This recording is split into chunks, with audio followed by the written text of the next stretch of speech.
Hello everyone, my name is Claudia and today I'm going to walk you through my portfolio. My first and main project is related to a prototype of a money transfer app called Plutopay. Plutopay is a money transfer app that allows anyone to shop, transfer money and more without a debit or credit card and without the need to visit a physical bank or store.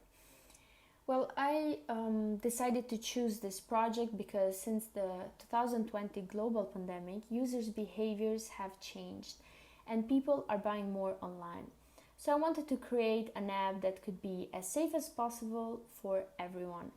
The solution that I found was to give the possibility to users to generate a virtual card without the need of their debit and credit cards information. This was all the process that I had to go through, from user research to create user personas, to information architecture of the prototype, to wireframe it, to test it, and in the end, the virtual design of the application. Of course, I had to look up at competitors and I realized that even the most downloaded applications have some limits for users, such as language, the amount of money that could be sent, and many give also the possibility just a few users to send money worldwide only for business. After doing my research, I had to conduct interviews in order to understand my potential users and to create user personas for my projects. I found out that many people like to differentiate the way they transfer money, and many, even during this pandemic, still prefer the traditional way in the physical banks.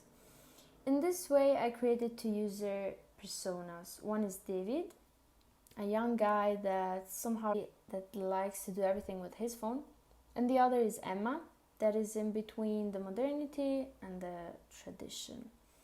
Once I created these two user personas, I had to think about mental models, and I came up with 3 different mental models for my potential users that they could have during a daily life. And I attached to these also 3 different user flows, but I decided to concentrate my focus on these 2 specific flows that combined has as an entry point download the app and as success criteria transfer the amount of money.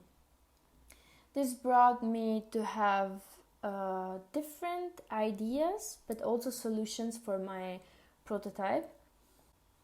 As we can see here, 6 different solutions. Then I created a sitemap for my prototype for both old and new users. From the splash screen with the logo till the home, where we have 6 different sections. Once I created my information architecture, I sketched the idea of my app, firstly on paper and then on PC. So here we have our low fidelity prototype and our mid-fidelity prototype. I wanted to make it as simple and easy as possible in order to let everyone understand it and navigate in an easy way. These are also a few examples of a low, mid, and high fidelity of the prototype. Once I had the prototype, I decided to make few surveys in order to understand what would my potential users think about my app. As we can see, I had many different observations with positive and negative quotes that led me to some modifications to the app. So once I had all the feedbacks, I modified my prototype and then I created a usability plan explaining my background, my goals, my objectives, how I wanted to conduct the interview and with how many participants, and of course when. After finishing my interviews, the users had to choose between 2 different design options, and these are the ones that got selected. Lastly, I concentrated my focus on the visual design. I chose colors like orange, light brown, that can be distinguished also by color-blinded people. And I used very common colors that related to the color psychology means harmony, stability, and trust.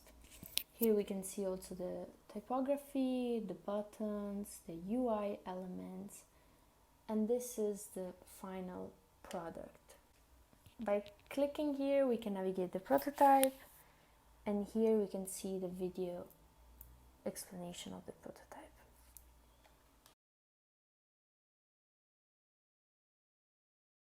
Before, and what about receiving feedback?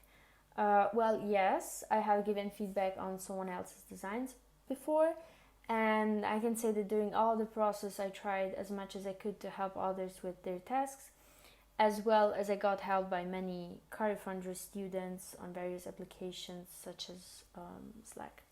The second question is, how would your teammates describe you as someone to work with? Well, I believe that my teammates would describe me as a perfectionist and a person that likes always to hear different opinions from others while working on projects. I personally love to solve every problem that I found through the journey, but at the same time I try to distance myself in order to see the project that I'm creating as if I were a user and not the designer. The third question is, tell me about a difficult project, or tell me about something going wrong and how you reacted. Well, I could say that my first difficulty that I found was during the first interview, when I had to make questions to the users. I felt a bit overwhelmed and thought that my questions were bringing me nowhere, and that I didn't got many informations from the users.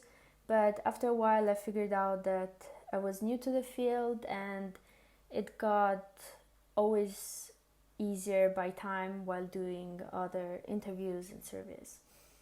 The fourth question is, come up with your own questions you could ask the interviewer. So the first question that I would ask is for sure to know the impact of the designers in the company. And then I would like also to know what could the company teach me as a designer and also as a worker.